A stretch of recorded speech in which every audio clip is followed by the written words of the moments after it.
have Chris Reilly come speak to us. And Chris is the Pennsylvania Department of Transportation Construction Materials Division Chief, and that's within the Bureau of Project Delivery at PennDOT. The sections under her purview include construction quality assurance, laboratory testing, new products and innovation. You heard a lot about those things from George McCauley this morning. Construction materials training, technical training, the geotechnical area, systems management, photogrammetry and surveys, and laboratory facilities management. So there's quite a bit under Chris's purview here.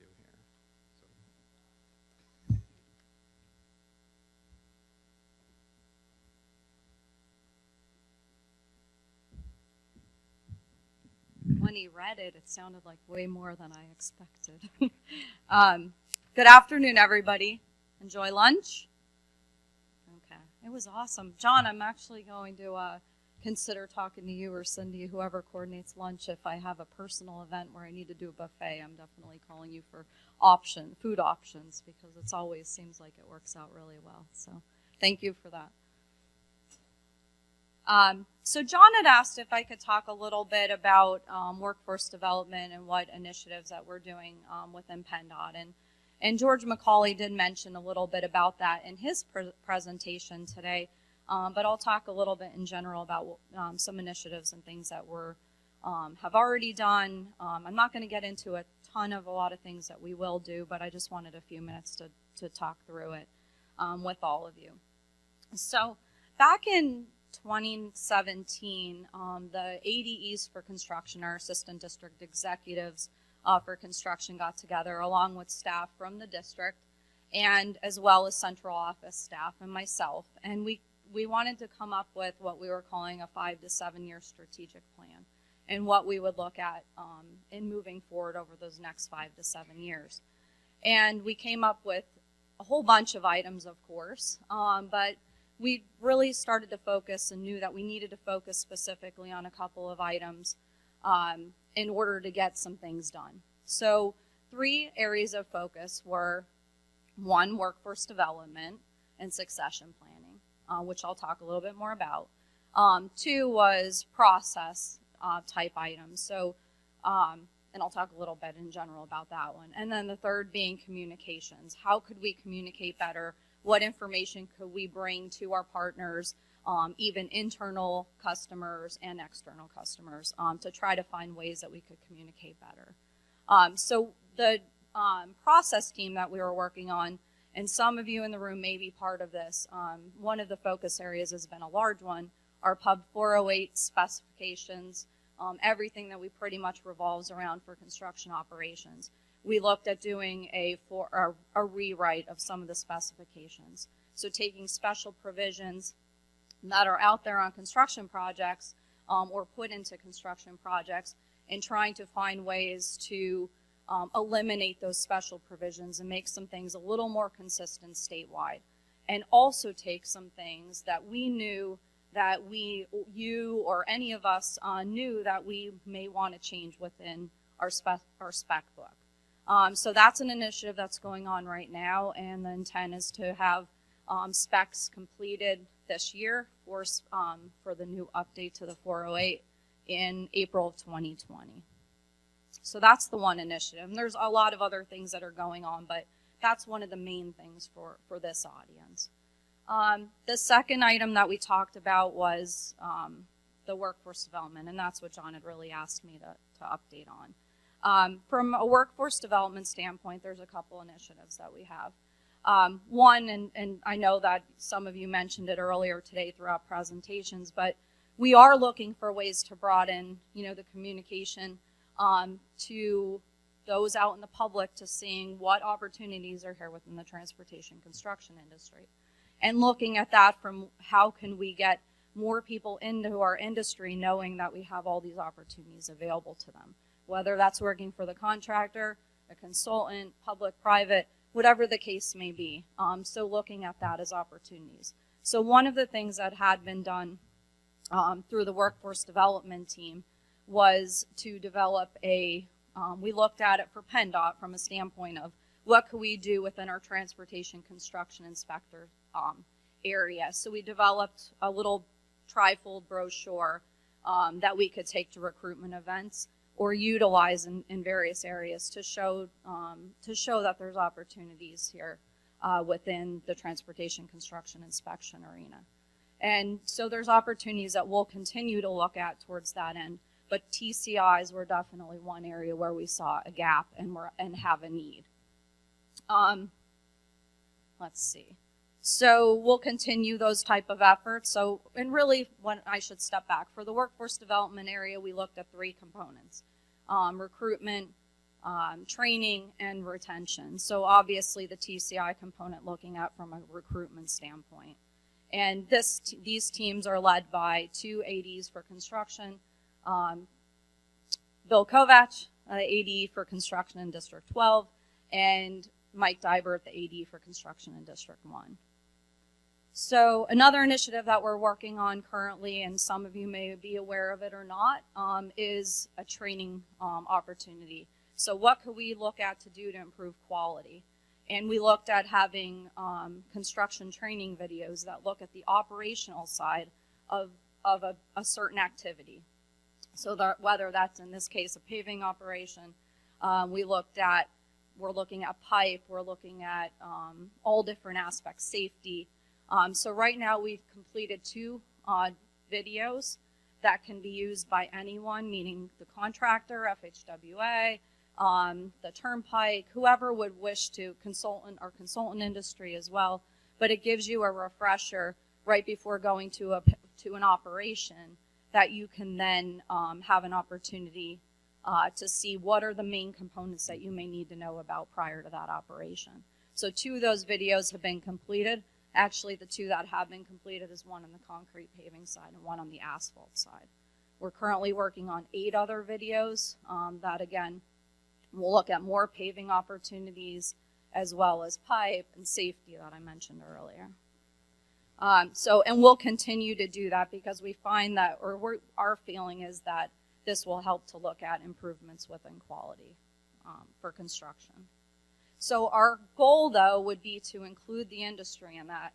And we have probably numerous contractors in the room that have already allowed us to videotape their operations in order to incorporate those into these videos. And we'll ask that maybe that there be continued partnership with that moving forward, as well as a possibility of maybe even opportunities where the contracting association or the contractors can possibly even help us do some of the videos.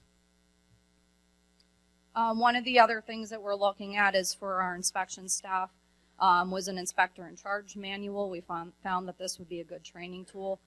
Again, it helps with retention, it helps with training. So we're looking at that as our inspector in charge manual to be done this prior to this construction season. For retention, we believe that the recognition side goes a long way when it comes to retaining people. And as you mentioned, with all the awards that were given out, I think there's a huge value in that. It's showing folks like the good job that they've done. And sometimes we just need to hear that because we're so looked at from the public eye of always, we hear all the bad things that we could have done better, but we not necessarily hear all the times the good things that we are actually doing. So I think there's opportunities there. So we're looking at more opportunities, at least in the district office. We're working towards some statewide initiatives. District 5, we had a Golden Boot Award and a Silver Boot Award that they've been giving out for years, and we're looking at including that as more of a statewide effort and inclusion of more contractors into our district winter schools. So we'll continue to work towards other initiatives with that and other types of awards that we could give. And those Golden Boot and the Silver Boot Awards were given for like a best project within a specific district. But we'll look at, maybe a safety award, environmental awards, so different awards that maybe make sense, and including the contractors within those type of projects or awards.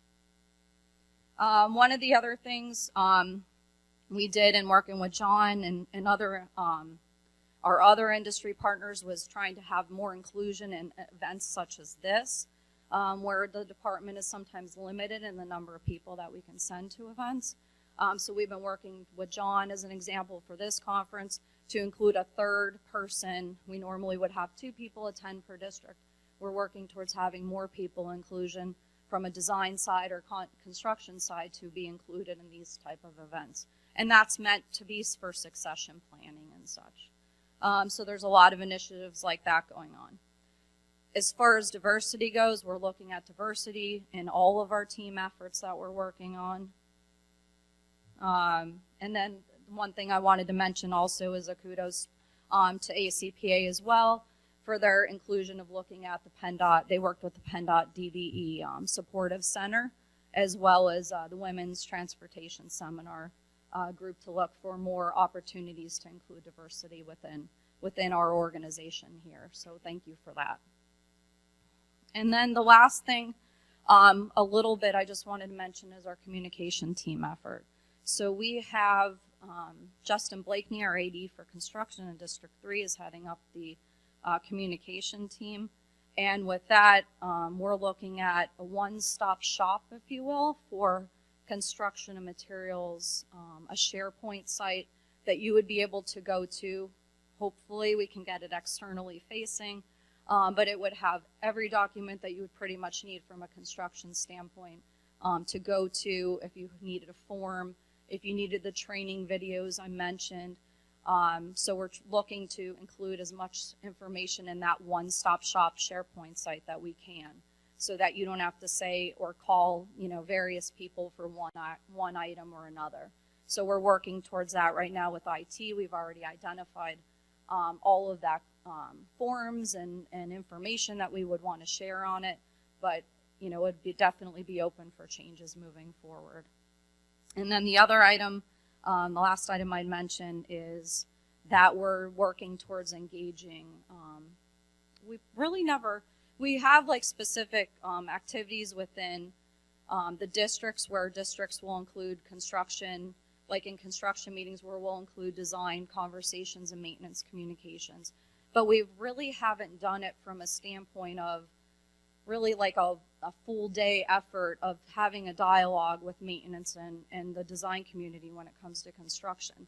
So what we're doing in this April as a starting point is to have a one-day meeting with the construction ADEs, the design ADEs, as well as maintenance folks, and start to hear what are some of the things we could do to work towards improving in construction, but including the design folks so that they know what they need to do to make changes from the construction side, and that we know then what we might need from the maintenance side to get better as well. So we can start at the design aspect and say, what are the changes that need to be made there? So more inclusion within our communications. It sounds crazy to even say that doesn't happen all the time, but I'm sure as you really think through it, a lot of times we just kind of get siloed and we don't really think of having more of the dialogue like with everyone included. So we're looking for more ways to do that. So we'll see how this meeting goes in April and what that looks like moving forward. And hopefully you'll see improvement within our construction operations moving forward as we go along. And I'd be remiss if I didn't mention that I said about the other the third team that we had, which was the process team, and that was with the 408 rewrite. Paul Koza from the AD from District 10 is the lead on that project with many other people as part of team leads with that one as well.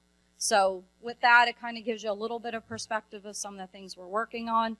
There's a ton more in being included, but I'd continue to see if you have different ideas. And someone stopped me in the hall earlier and said, don't you remember I mentioned something about inclusion of veterans? And so I think there's opportunities we have. So if you have any ideas, please bring them to my attention or any of the other folks that I mentioned.